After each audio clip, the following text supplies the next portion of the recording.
বন্ধুগণ নমস্কার। প্রথমে আমি অনুরোধ করবো আপনারা আমার চ্যানেলটি সাবস্ক্রাইব করবেন, ভিডিওটি লাইক করবেন। কানাডার প্রধানমন্ত্রী মার্ক কার্নি আজকে একটা ছোট্ট বক্তব্য রেখেছেন। আপনারা আগে বক্তব্যটা শুনুন, তারপর আমি বলছি তিনি কী বললেন, কারণ এগুলো শুনলে আপনাদের নিজেদেরই একটা অন্যরকমের ধীরে ধীরে অভিজ্ঞতা তৈরি হবে। With our economy under threat from abroad, Canadians have made a choice to focus on what we can control. You are choosing to put your hard-earned dollars behind Canadian businesses and Canadian workers. Canada's new government is doing the same with our new Buy Canadian policy. We're on a mission to build big, from millions of homes that will improve affordability, to major projects that will transform our economy, to the new military hardware that will protect Canadians and our sovereignty. We will build big with Canadian materials, Canadian steel, aluminum, and lumber, with Canadian technology and with Canadian workers. We can't control what other nations do. We can be our own best customer. We'll buy Canadian, we'll build Canadian. And together, we will build Canada strong. বুঝতে পেরেছেন?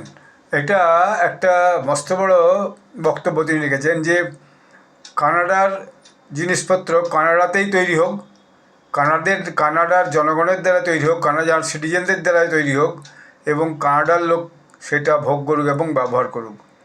By Canadian, build Canadian, foreign economic threats.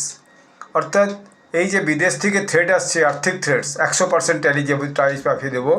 মূলত যেটা হচ্ছে কি যে America বলেছে যে এরপর আমি কানাডার উপর 100% ট্যারিফ দেবো, তারই যোগ্য জবাবে তিনি কানাডিয়ানদিকে বলছেন যে আপনারা সতর্ক হন, নিজেরাই নিজেদের রেসিডেন্স বিল্ড করুন, অর্থাৎ কনস্ট্রাকশন করুন, নিজেরাই এখানকার স্টিল এবং যে অ্যালুমিনিয়াম এবং যা অন্যান্য মেটেরিয়ালস আছে তাই দিয়ে ঘরবাড়ি তৈরি করুন, অন্যান্য সামগ্রী বিল্ড করুন, নিজেদের ডিফেন্স সেক্টরকে আরও উন্নত করুন।